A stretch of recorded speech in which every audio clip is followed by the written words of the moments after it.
Welcome to one of the hidden gems in UK karting. It's Teesside Autodrome here in Middlesbrough, the 1100 metre circuit, place host to the opening round of the Micromax UK Championships. If you want to find out more about the circuit, call the number on the screen now. Before we get underway with the very first race of the season, let's have a look at the drivers here at round one. Driving the 22 kart from Cheadle Hulme, it's the only girl in the field, Charlotte Stanley. Logan Lauder drives the 33 kart, he's from Timperley in Cheshire. Zane Quaker is from Manchester, he's driving the 44, he'll be a front runner, as will be Seb Corking. He's driving the 52, he's from Darlington in the northeast. Driving the 57 from Hetton near Skipton in North Yorkshire, it's Aston Brown. Riley Buckton-Young drives the 66 kart, he's from Harrogate in North Yorkshire. Rory Armstrong has made the ferry trip from Northern Ireland, he's on the 68. Caden Simpson is on the 77, he's from York. Driving the 88 kart, the best number obviously. From Walshaw in Bury, it's Braden Boyd. Rounding out the field on the 99 from Cleaton Moor, the man who had a great performance at Wombwell recently, Oliver Sibbald. We get underway with the first race of the season. It's Heat 1, 3 heats and a final coming your way in these 4 parts. It's old school karting with grid positions from random positions in the heats, and then the performance in the heats will determine the positions in the final. Let's have a look at the grid positions for this first heat with my colleague Jake Sanson. Jake. Great to be back at Teesside Autodrome, the first time for me in 5 years. Riley Buckton-Young and Logan Lauder from Zane Quaker and Rory Armstrong, Aston Brown, Charlotte Stanley, Braden Boyd, Sebastian Corking, Oliver Sibbald and Caden Simpson is your grid. It's going to be very important for our young man from Harrogate, Riley Buckton-Young, to get off the grid in good style. Logan Lauder is going to be giving him plenty of pressure. Looks like a sluggish Caden Simpson off the line, but we are green flag, so let's get on with it. And up to the first corner, perfect start for the pole sitter. Very aggressive line there from Logan Lauder. Looks like Caden Simpson there, Jake. He's a good 100 metres off the rest of them. I think he's got some sort of brake issue.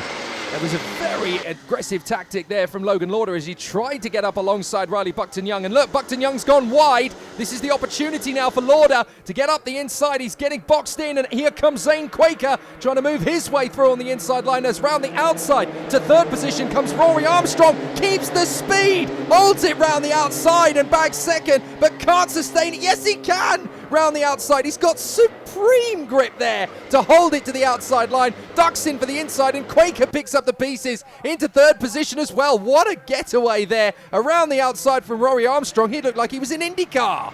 Still looks like Zane Quaker there in third place on the 44, timing on the left-hand side. Here comes Armstrong for the lead.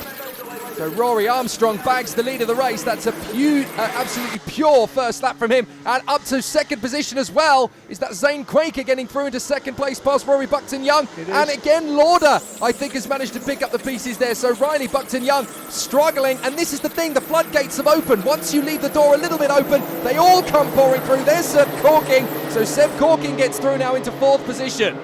Seb Corking, one of the favourites for the championship coming into this round, and bear in mind, Jake, as well, this is a circuit, he lives in Darlington, this is a circuit he's almost spent his entire career at. As he comes up the inside, looks for the spot, can't quite get it done, but great race action all the way through the field so far. Only 10 here this weekend. We've been absolutely decimated by the lockdown, which has stopped people buying karts, testing karts, but we're hoping for a few more coming in at round 2.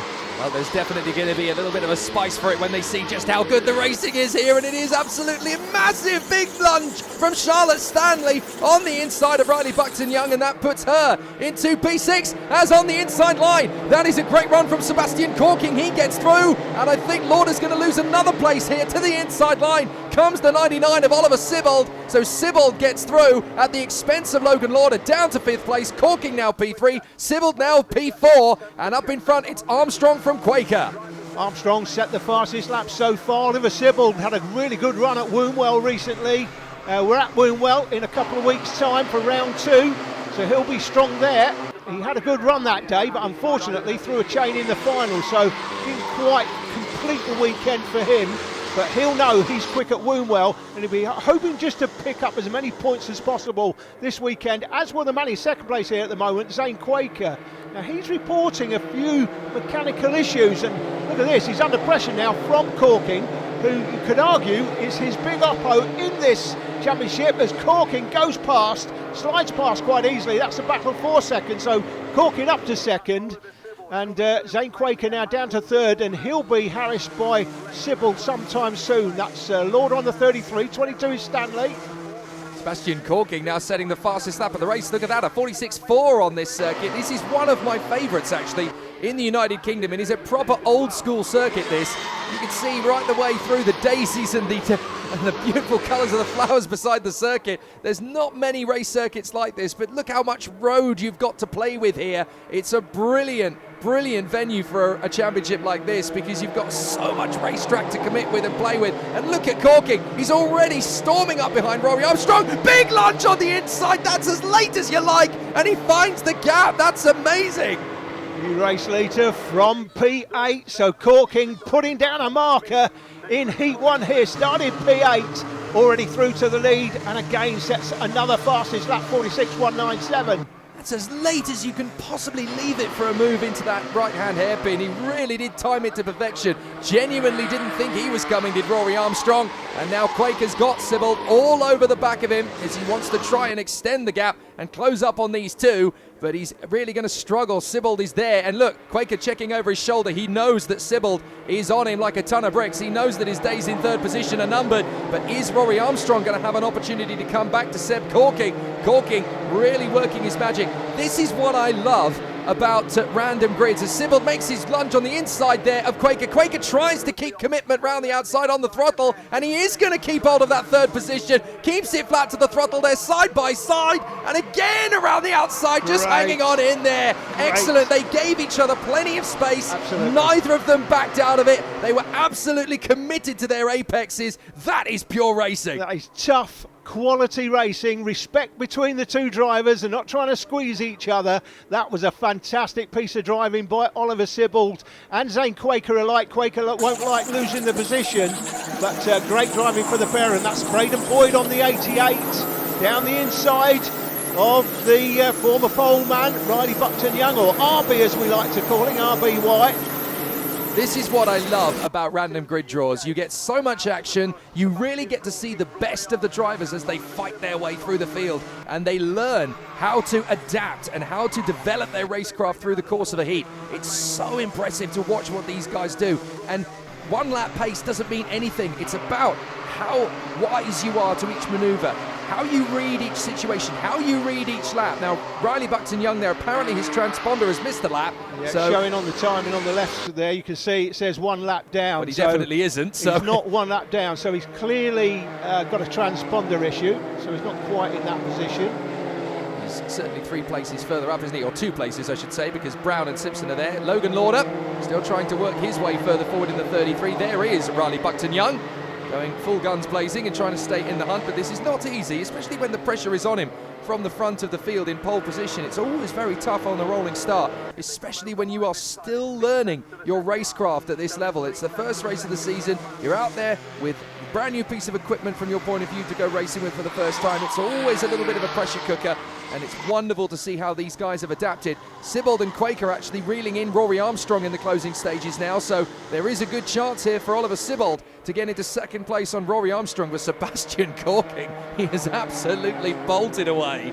Yes, amazing the pace that Corking's got. Not a surprise, because as I said earlier, he has spent a lot of time. He's done miles and miles around this circuit. And look at this, Sibbald now putting Armstrong under pressure. Armstrong, by the way, was a late entry earlier in the week. Didn't enter the championship, register and enter until Tuesday.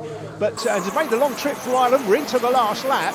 But at the moment, making the trip from Ireland, looking like a good decision, Jake. It certainly does. He seems to have plenty of confidence in the car. Look at how quickly Riley Buckton Young is able to charge up to the back of this battle for 5th position as they're holding each other up in the gaggle. You can just about see them in the background of the picture as Armstrong continues to commit. Here we go, Lauder, Stanley, Boyd, Buckton Young, and it looks as though Stanley is trying to fend off from Braden Boyd, has to make the overtaking move herself. She dives to the inside but leaves it wide on the exit, and Lauder might get a chance. Armstrong still trying to hang on a second here in front of Oliver Sibbald. Sibbald may get a chance in the closing stages.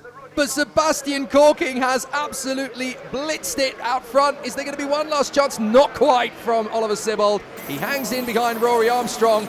And this final lap duel for 5th position. Goodness me, Stanley's trying every trick in the book to overhaul Lauder. Can she get there at the line? Not quite. So close indeed as they come through. Brilliant stuff. It's a victory for Sebastian Corking from Rory Armstrong and Ollie Sibbald. Quaker, Lauder and Stanley very close at the line with Braden Boyd and Riley Buckton-Young in there as well. Aston Brown in 9th and Caden Simpson in 10th. I can't wait for Heat 2.